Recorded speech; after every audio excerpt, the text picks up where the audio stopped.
Mesdames, Messieurs, merci de nous suivre sur nos différentes plateformes et bienvenue à ce round-up de l'actualité policière du mois de février 2025.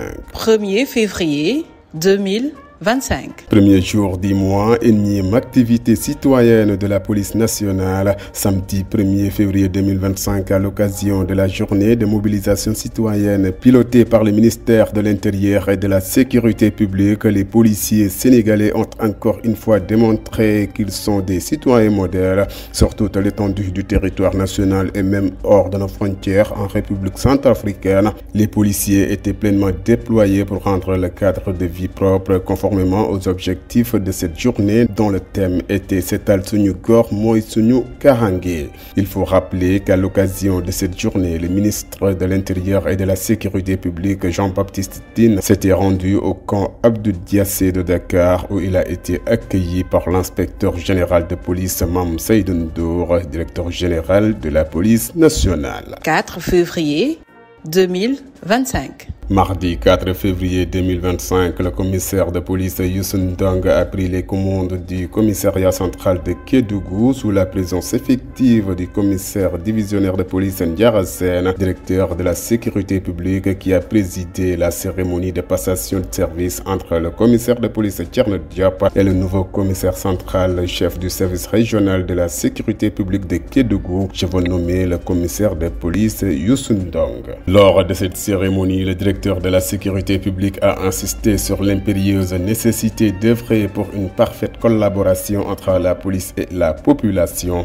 À noter également que cette cérémonie a été l'occasion pour le gouverneur de la région et le procureur de la République de magnifier le travail remarquable effectué par la police nationale dans cette partie du Sénégal. Après Kédougou, le directeur de la sécurité publique a fait cap sur Matam où il a présidé jeudi 6 février 2025 la cérémonie de passation de service entre le commissaire de police Abou Faye, chef de service sortant, et le commissaire de police Thierno Diop, nouveau commissaire central de Matam. À cette occasion, le commissaire divisionnaire de police Ndiara Sène a insisté sur la position stratégique de la région de Matam. Il a aussi invité les fonctionnaires de police à œuvrer pour la mise en œuvre de la collaboration entre les services de police et les populations. Un défi qui semble relever si l'on en croit les autorités civiles et militaires qui ont assisté à la cérémonie. Ces dernières ont témoigné de leur satisfaction quant au travail de la police dans la région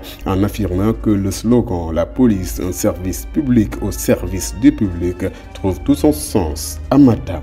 5 février 2025. Mercredi 5 février 2025, l'inspecteur général de police Mame Seydou Ndour, directeur général de la police nationale, a présidé la cérémonie de présentation au drapeau des élèves de la 49e promotion de la direction de la formation de la police nationale. Forte de 2753 élèves, dont 7 de nationalité gabonaise, la 49e promotion compte 374 dames. À cette occasion, le commissaire divisionnaire de police Sanou Diouf, directrice de la formation de la police nationale, est revenue sur l'importance de la cérémonie de présentation au drapeau.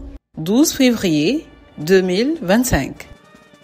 Le 12 février 2025, la police nationale a fait un zoom sur les hirondelles de la police nationale entre la régulation routière, le contrôle routier, la prévention routière et la gestion de la mobilité urbaine. Les policiers restent mobilisés pour vous protéger, comme vous pouvez bien le voir dans ces images. 16 février 2025. Souvenir, le directeur général de la police nationale ne veut pas que les événements du 16 février 1994 soient rangés aux oubliettes. Le 16 février est désormais appelé Journée des martyrs et la 48e promotion des élèves de la direction de la formation est baptisée promotion du 16 février 1994 pour rendre hommage aux policiers qui ont été assassinés ou grièvement blessés lors des événements malheureux du 16 février février 1994. L'annonce a été faite le 17 février 2025 par l'inspecteur général de police Mame Seydou Ndour, directeur général de la police nationale, qui par devoir de mémoire et de reconnaissance a accordé une audience aux victimes et familles de victimes de ces fâcheux événements qui ont entraîné 6 décès et 7 blessés dans les rangs de la police nationale. Une rencontre qui a réveillé de vieux souvenirs chez les invités du directeur général de la police nationale. Du 21 au 23 février 2025. Synergie d'action entre la police nationale et la gendarmerie pour une sécurisation à Dakar. Il s'agit d'une opération de sécurisation de grande envergure qui s'est tenue dans la nuit du 21 au 22 février et celle du 22 au 23 février 2025. Une opération nocturne menée par 529 policiers appuyés par 196 gendarmes et au cours de laquelle 1238 individus ont été interpellés pour diverses infractions. Il faut également le signaler, 52 kepas de couche, 600 grammes, 29 cornets et 2 joints de chanvre indien ont été saisis au moment où de nombreux véhicules et autres motos ont été mis en fourrière. 27 février 2025. Une fois organisée le jeudi 27 février 2025 à l'école des officiers de police assise au quartier Mermoz Sacré-Cœur de Dakar, une journée de don de sang au profit du Centre national de transfusion sanguine, une activité que la direction de la formation de la police nationale organise régulièrement car, dit-on, donner du sang, c'est sauver une vie. 27 février 2025. Jeudi 27 février 2025, le commissaire divisionnaire de police Ndiara Sène, directeur de la sécurité publique, a présidé à la salle de conférence du ministère de l'Intérieur et de la Sécurité publique une séance de travail entre la police nationale et la direction générale de la comptabilité publique et du Trésor. Cette rencontre a pour but d'améliorer la digitalisation des amendes forfaitaires. À cet effet, une nouvelle version de l'application PDA est prévue pour améliorer et simplifier le travail des fonctionnaires de police. Voilà pour l'essentiel de l'actualité policière du mois de février 2025. Rendez-vous très prochainement pour un autre round-up. D'ici là, restez connectés sur les différentes plateformes de la Direction générale de la police nationale.